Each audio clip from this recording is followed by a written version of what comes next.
bagaimana supaya karunia roh itu bekerja. Iya.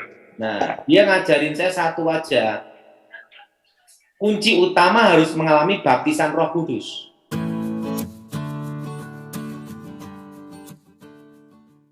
Iya. Bapa di surga, dikuduskan namamu, datang kerajaanmu, jadi kehendakmu. Bebaskan kami dari yang jahat, bebaskan dari kutuk. Kekuatan Tuhan menyertai kami, lawat kami secara pribadi Tuhan. Dan nama Yesus Elohim dimuliakan. Haleluya, amin. Amin. Pak Daud, Ya, saya mau tanya malam hari ini tentang gimana kita ini bisa bedain roh.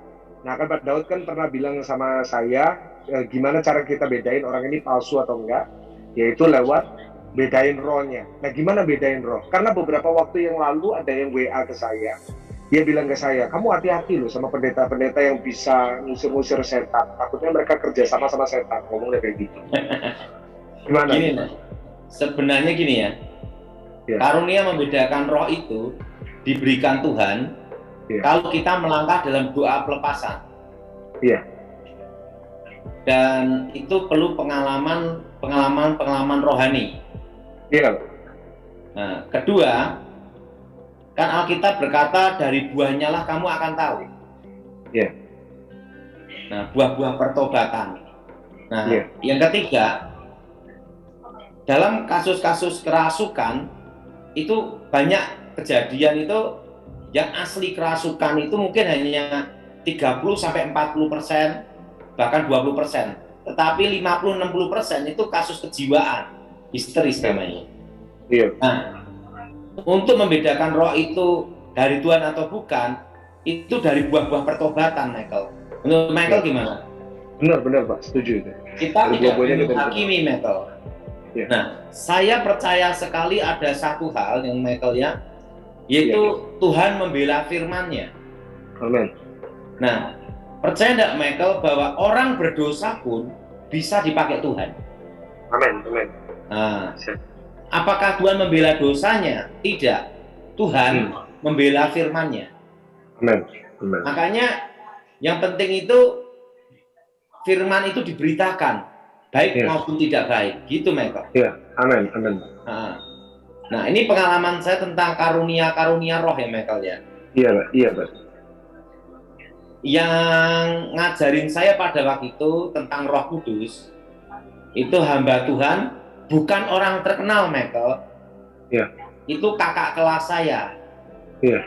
Kakak kelas saya, dan dia bukan orang terkenal, bukan pendeta top. Iya.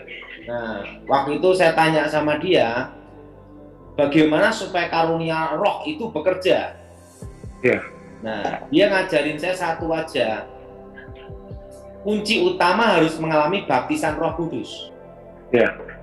Karena karunia bahasa roh itu adalah kunci untuk mengaktifkan 9 karunia. Bahasa roh itu untuk mengaktifkan. Jadi kuncinya itu kalau dibaptis Roh Kudus dengan tanda mula-mula bahasa roh. Iya.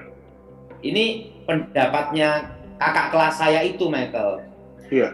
Karena kan saya kan paham teologinya kurang dalam gitu loh, Michael.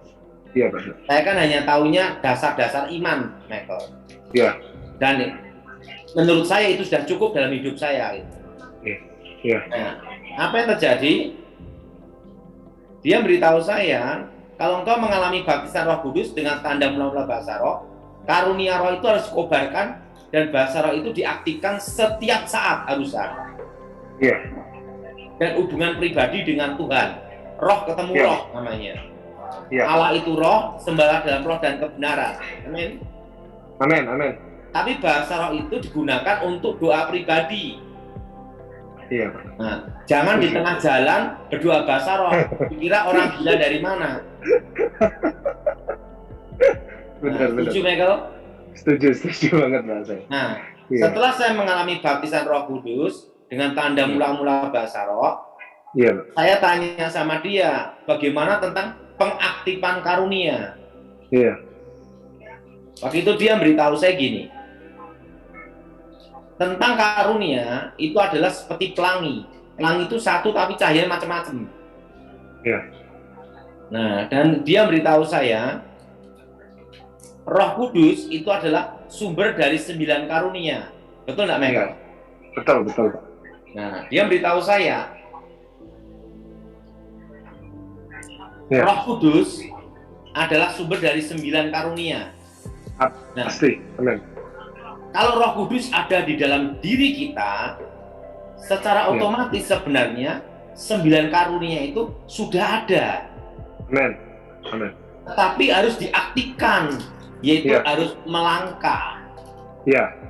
Nah, waktu itu saya bingung bagaimana saya harus melangkahnya. Dia tanya sama saya dulu, lah kamu ingin gimana? Mau pelayanan apa? Saya ingin layani di kesembuhan ilahi. Ya, kan semua harus dicoba. Katanya melangkah. Dia beritahu saya, carilah orang sakit. Nah, di mana? Di rumah sakit. Nah, setelah itu apa terjadi, Michael?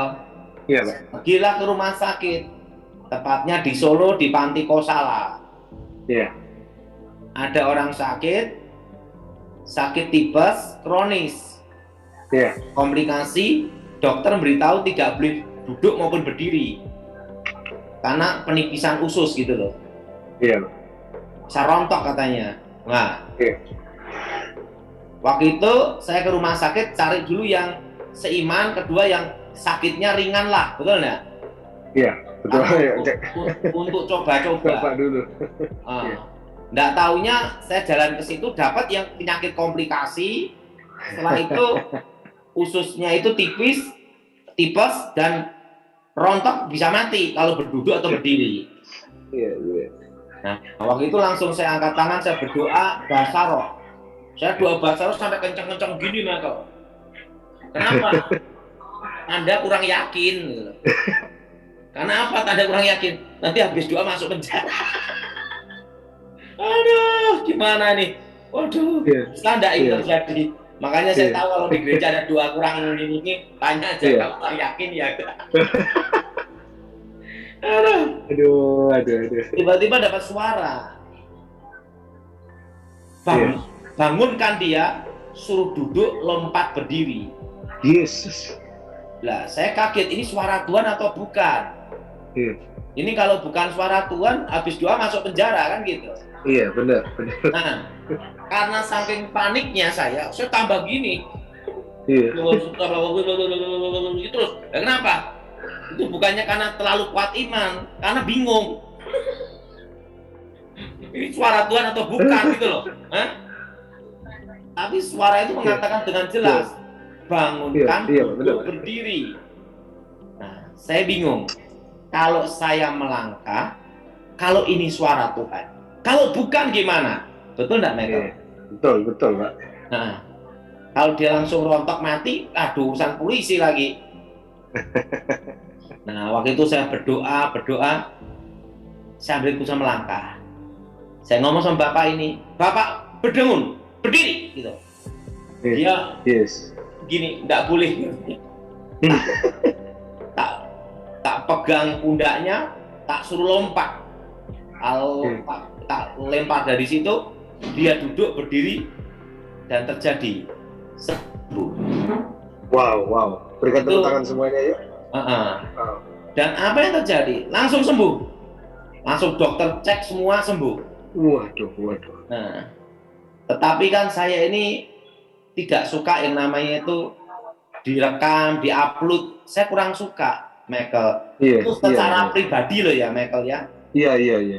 Karena saya tidak suka nyari sensasi. Saya kurang suka saya. Iya. Nah, di situ saya pegang tangan saya. Wah. Ada orang mati, Michael. Ada orang mati, mau dibawa ke kamar mayat.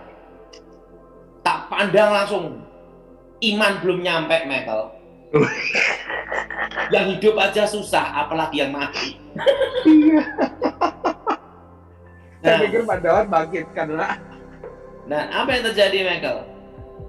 Di situ saya baru mengerti, karunia itu harus diaktifkan dengan kita melayani, melangkah, dan sumbernya adalah Roh Kudus. Iya, Pak. Setuju, Pak. Nah, dan apa yang terjadi? Wah, saya doain orang sakit. Hmm. Nah, dalam setiap KKR gitu Michael ya. Iya benar. Nah, sebenarnya itu bukan doa hanya doa pendeta terkenal. Tidak. Iya. Itu Iya. bisa juga yang aser-aser yang mendoakan itu dipakai Tuhan. Nah, Iya. tapi orang kadang fokusnya ke pendeta terkenalnya. Iya. Nah, jadi sebenarnya segala sesuatu itu tim, Michael, bukan Iya. sendiri. Iya, Pak. Itu menurut saya loh, Michael ya. Benar, Pak. Itu Benar. semua Setuju adalah saya. tim, bukan sendiri, Michael. Iya, iya. Dan apa yang terjadi, Michael? Iya. Saya melayani Tuhan, saya melayani itu, Michael ya. Saya Iya. melayani Tuhan, ya. Nah, saya tanya sama kakak kelas saya ini lagi, bagaimana mengaktifkan karunia membedakan roh. Iya. Nah, dia ngomong, kamu cari orang kerasukan. Wah, ini susah, Michael. Iya, Pak. Kenapa? Lebih mudah cari orang sakit daripada cari orang kerasukan. Setuju, Pak. Nyarinya di mana itu? Ya, lah, kapan setannya masuk kan gitu. Iya. Nah, di situ ada namanya tempat KKR. Iya. Nah, waktu ada KKR loh, Iya. saya nungguin itu di belakang Iya. Michael. Iya. Nah, nunggu apa? Kalau ada yang kerasukan. Karena kita kan mau belajar. Itu Iya. kelas 1 sekolah Alkitab saya, Michael. Iya. Wah, kelas 1, kelas 2 lah gitu. Iya, Pak. Langsung, Michael, saya doa dalam nama Yesus. Wah. Sampai yang panitia ini bingung, ini orang nyasar dari mana gitu, Michael. Iya, Pak. Pertama biasa aja, kedua, ketiga, keempat, kelima, sampai 8, 9, karunia membedakan roh itu bekerja dengan sendirinya, Michael. Wow. Tiba-tiba saya lihat jimat di dompet.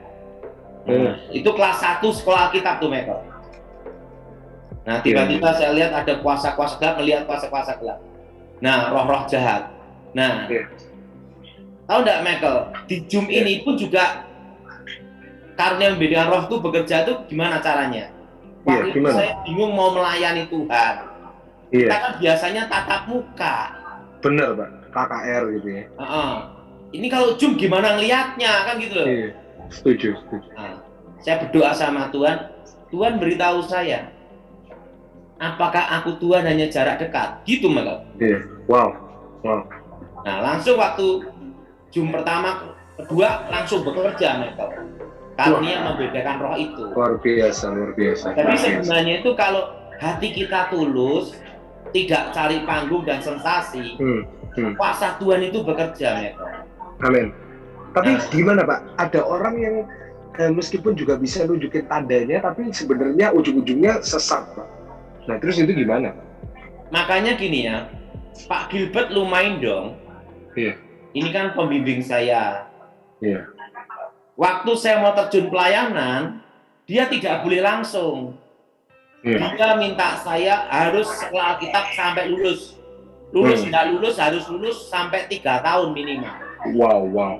Iya. Nah, jadi supaya apa, Pak Gilbert? Supaya kamu tidak ngawur, tidak sesat. Setuju. Kalau hanya pengalaman pribadi terus ngeroh, nah lama-lama jadi kebatinan. Nah, arti kebatinan itu adalah pengalaman jadi doktrin. Gitu ya. Nah, itulah Pak Gilbert itu selalu membimbing saya sampai sekarang, Michael. Iya, benar. Saya sampai sekarang adalah bawahannya Pak Gilbert. Iya. Nah, jadi Pak Gilbert itu atasan saya ini bawahan. Nah, makanya Pak Gilbert ini kalau telepon saya, Daud kamu kesini, langsung saya berangkat pasti. Walaupun repot. Karena dia adalah pimpinan saya gitu loh. Nah, itu perlu ketaatan dan tunduk, Michael. Iya, kesetiaan, Mbak. Kesetiaan. Iya. Dan ingat, Michael, walaupun kita sehebat apapun, harus kita hormat menundukkan kepada pemimpin gereja. Nah, saya sendiri pun sampai sekarang boleh tanya Pak Gilbert, pernah enggak saya berontak? Pernah enggak saya protes? Saya yakin nggak pernah. Nah, akibat apapun saya lakukan. Nah, itu Michael, saya itu misalnya, oh, kan Pak Gilbert sering memerintahkan saya gini, Daud, kamu ke Jakarta untuk pelayanan ini, gitu. Saya tanya Pak Gilbert, saya tidak pernah tanya ongkos. Iya betul. Saya tidak pernah tanya ongkos, nanti hotel, tempat menginap. Tidak pernah. Kalau Pak Gilbert yang perintahkan, saya langsung ngomong, ya Pak Gilbert, tahunya Pak Gilbert, saya ada di situ. Itu aja. Iya benar. Iya benar. Nah, jadi kalau kita ini tulus melayani, tidak aneh-aneh, itu pasti karunia itu akan bekerja dengan aktif. Amin. Saya percaya. Kendalanya kalau udah UUD, ujung-ujungnya duit, nah ini repot, Michael. Iya benar. Menurut Michael gimana? Setuju, saya setuju sekali Pak. Nah, motivasinya harus benar. Setelah itu, nah dari kalau kita ingin ada kuasa bekerja dalam hidup kita, kita harus dekat Tuhan dulu. Nah, setelah dekat dengan Tuhan, kita melangkah. Nah, langsung pendeta ini ajari saya. Nah, seperti keran air. Kalau keran air ini sekalipun baru, tapi tidak pernah digunakan bertahun-tahun, ya macet, betul enggak? Jadi kalau kita ini pelayanan harus motivasinya benar dulu, Michael. Nah, jangan kita ini hanya dekat dengan orang-orang kaya. Nah, jadi kita ini harus imbang, melayani siapa saja harus kita layani, kita doakan. Nah, yang penting itu apa? Hati itu betul-betul tulus. Nah, kalau kita tulus, karunia itu akan aktif. Nah, bagaimana karunia nubuatan dan karunia mujizat itu bisa terjadi? Nah, kalau kita ini jadi pendoa syafaat, berdoa untuk keluarga kita, berdoa untuk bangsa dan negara, itu nanti karunia nubuatan, hikmat marifat itu bekerja. Nah, biasanya itu kalau kita terjun ke konselor. Nah, kadang kan gini ya, ada saat-saat kita doa, tiba-tiba kita ingat si A untuk kesembuhan, padahal kita tidak tahu kalau dia sakit. Nah, itu yang bekerja adalah karunia apa? Hikmat marifat, kata-kata pengetahuan, mengetahui hal yang tersembunyi.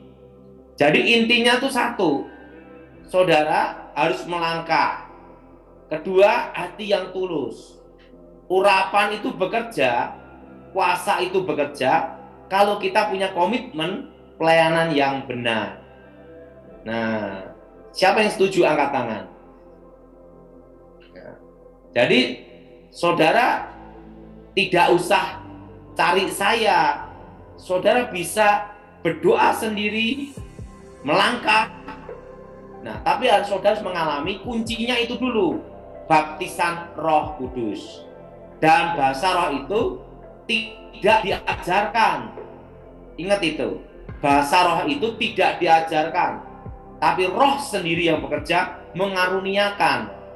Nah, jadi itu sebenarnya itu tergantung hidup kita punya komitmen untuk melayani Tuhan.